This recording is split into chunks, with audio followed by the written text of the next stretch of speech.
Hello, this is Jacob Briggs, and I'm here for my project, or my Milestone 5, or the final project. The main menu exists, and then buttons for options, start game, and quit game are functional.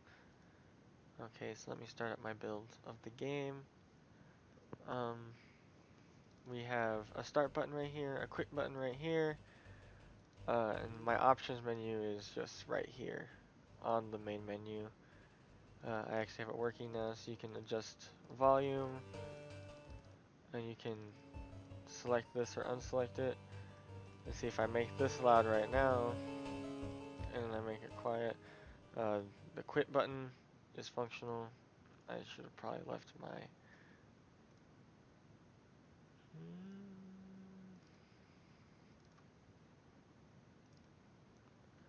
left that open. Okay, so the options menu exists, um, and it has volume buttons for music and sound effects, the map of the day checkbox, and the split screen checkbox, which that works because I have it so that if map of the day is checked, it'll set it equal to 1, and then if it's not, it'll set it equal to 0, and the same for split screen, and then in the map generator, it'll check, instead of just checking if it's true in the um, inspector, or like if a boolean is set to true, it'll check if it equals 1 or 0. Uh, and that also shows that player prefs are working for those two. So map is generated from instantiating tiles, and option setting of map of the day random map is functional. So let me open up map generator. So the map, it checks right here. If map of the day equals 1, it says it's the map of the day, and that logic is still the same. Then it builds the map just the same as it did before. Um, and the map size is adjustable to designers, and at least 3 source tiles exist. So if I were to click on the map here, um, map generator tiles, there's 3 tiles in there, and then the width and the columns are both all changeable in here, and that would affect what they look like. AI and player spawns not present at level load. Um, so each map piece, let me see if I can open or drag one out onto the world just to kind of show it. Each room piece has all of that, and then they have a player spawn, an enemy spawn, and a power up spawn. And then at the beginning, all of those get added into an array so that it can randomly choose one. Um, let me try and show that. Oh, that was an Amber Alert.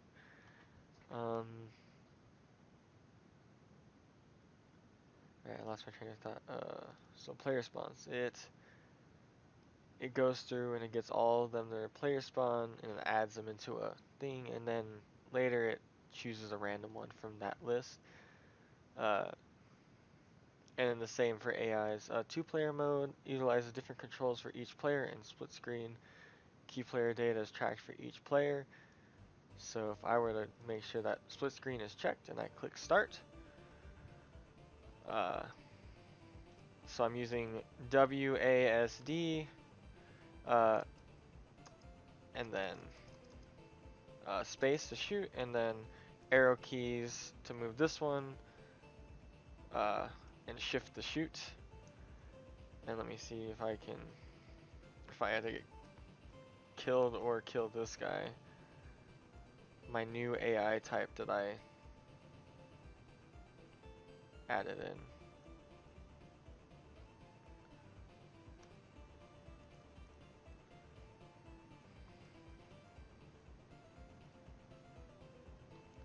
And then see here it says 100 score and 3 lives still, and if I actually get this guy killed now,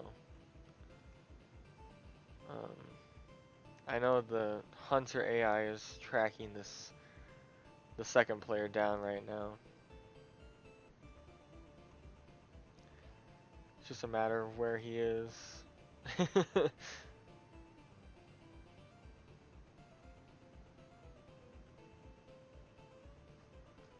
Guess I can also try and find the second player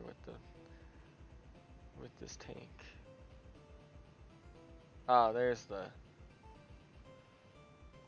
Yeah, this guy gets stuck behind walls a lot.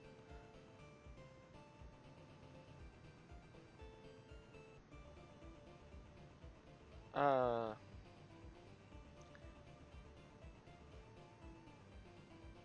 Oh, well, that was silly.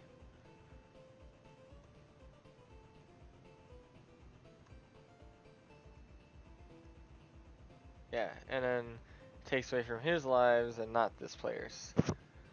Uh, Let me just close out of that. Pickup spawns are able to be picked up. Okay, I guess I should have just checked to make sure that I didn't need the build still for the next one. My bad.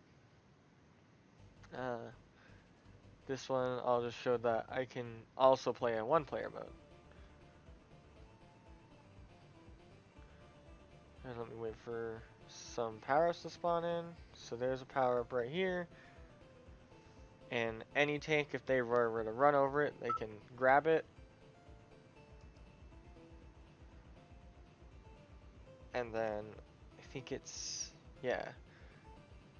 And then it'll respawn. Um, Game logic includes at least 4 tanks that correctly utilize the state machine logic. So here's one. This is the stationary AI who spins around, and if they see a player, they'll stop and shoot.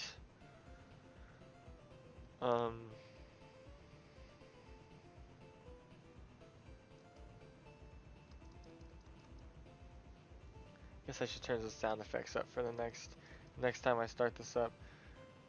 This will either be the aggressive AI or the cowardly one. So the fact that it's running away shows that it is a cowardly AI. If the player gets within a certain amount of them, they will start to run away. And if I hadn't um, killed him so fast, since he got the half health, he would have turned around and started trying to shoot me because he's the opposite of the aggressive. And this one will be the aggressive AI who, if you get close enough, will chase you down, but if he gets to half health, he'll instead start to try and run away, like he's doing right now. And I believe this is the hunter AI, my new AI I added in, who just tracks, I believe it's the closest player. It finds a player and then it starts to track them down, and it'll just it'll go straight for them. Um, I also made it so that tanks continue to spawn in, or enemies continue to spawn in, since that was not something that I had. Yeah, those are those four. At least one AI exhibits each of the following. Chase, that's in 3 of them. The chase is in the aggressive AI. When you first get within a certain range of them, they'll start to chase you. And then once you drop the coward to half health, he'll instead try to chase you. And then the hunter AI is always trying to chase you. Flee is seen in the coward AI, who starts by fleeing, going the opposite way of the player, and the aggressive, once they drop below half health, they start to run away. Patrol, there is no patrol since I couldn't figure out how to get waypoints to work with the different rooms. But hearing and vision, so hearing and vision, that's the aggressive, um, that's all of them except for the hunter one, because Um, for the aggressive and coward, if you get near them, they'll turn and start to go after you. And then if you um, get in the line of sight of the stationary AI, they start to shoot at you. And all AI movement utilizes obstacle avoidance. I still have the same obstacle avoidance on them from the example in class, where if they have a wall in front of them, um, they'll turn and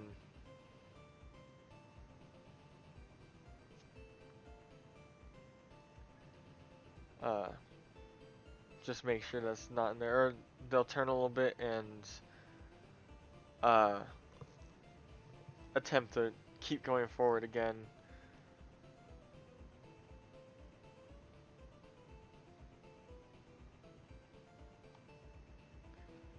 Um, Player lives, scores, and high score show in game UI. So I have lives and scores. I never got to getting high score in, um, but score and lives are there.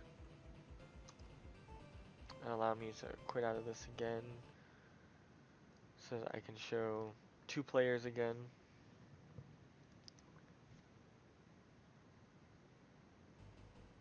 So, and then let me show that. I'll turn sound effects up. I'll turn music. I'll actually turn music off this time. So now once we're back here, there'll be no music, but um, sound effects are louder. And as you can see, we have score and lives for each player. And now, if I'm going to quit out and go back in, this is for options and high scores persist between game sessions. Um, like I said, I didn't get high scores, but I do have options working. Now that we're back here, music is not playing again, but if I were to turn it back up, it'll be playing again. And the sound effects will still be loud. Um, Game ends when both players' lives are at 0. Uh, so I'll let player 2 get killed first.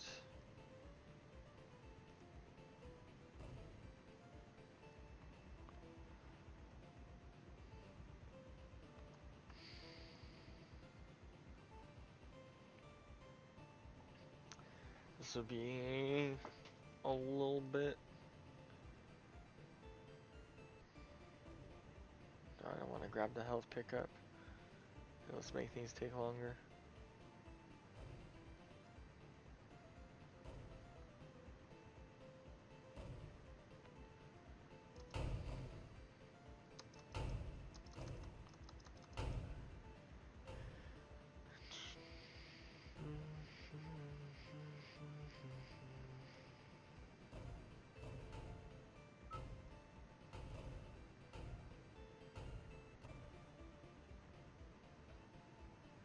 Ah, controlling 2 at once is not always the most fun thing.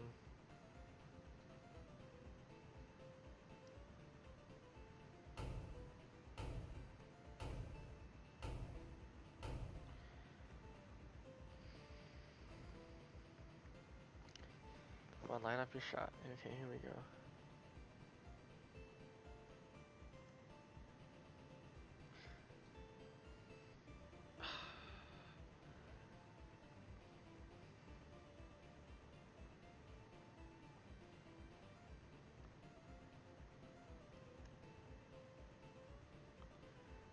Come on, come on, come on, come on, come on. Circle back around.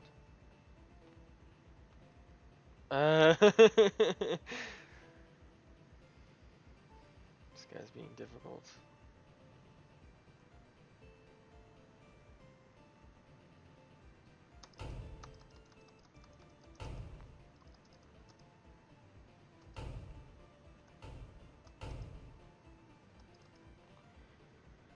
And so now player 2 is gone. Um, I couldn't get the camera so that it like completely blacks out. it just kind of freezes where it was, and the text gets uh, bulkier. Um, I wish that's something I could have figured out how to get rid of, but I couldn't find any sort of like um anything that I could have done. Because I tried to like completely destroy it. I tried to just deactivate it, but every time it just um it still stayed there.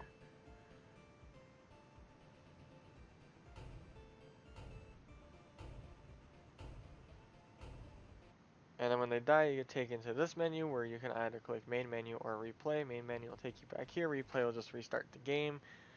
Game sounds play. We saw that all through the last game. The tank fire, tank death, bullet hit, power up sounds, buttons on the menu. I still couldn't figure out how to get that working. It still would mess up the buttons whenever I try to put that in, so I don't have that one yet.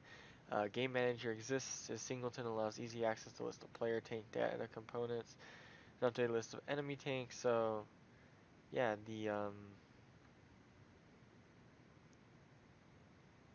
game manager is exactly the same as it has been since the very beginning. Um, it doesn't list everything out because that's mostly seen in each. It's most of these are in the map itself or in the sidebar menu if you're in the editor mode. They just show up over here on the side. Um, and bug error free. There aren't any game breaking bugs. Um, the only issues that I ran into were um, the camera just kind of freezing when you were when one player dies. Um, and the button sounds not working. Comments. I added in more comments than I had before. Like I explained, that creates a variable and gets the option script. Kind of the same thing here. I know in the options here, I put ints for volume levels, toggle inputs. I just kind of explained what everything here was doing. Um, so my comments are again not like super heavy, but they're out and about where they need to be to explain what's there. Project organization hasn't changed. It's still in these little folders. Um, game is well polished, portfolio ready. I feel like it could, of course, always be better. But for what I know and what I'm able to do at this point, I'm proud of it. The work I was able to get done on it. Um, it's far from perfect, but it's a game. It plays, and I had fun working on it.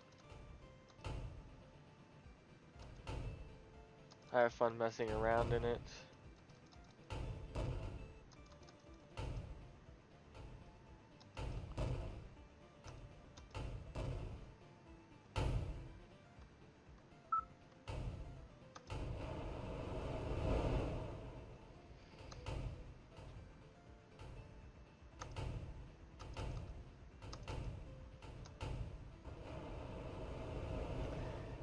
Yeah, uh, just kind of a little playing around right there.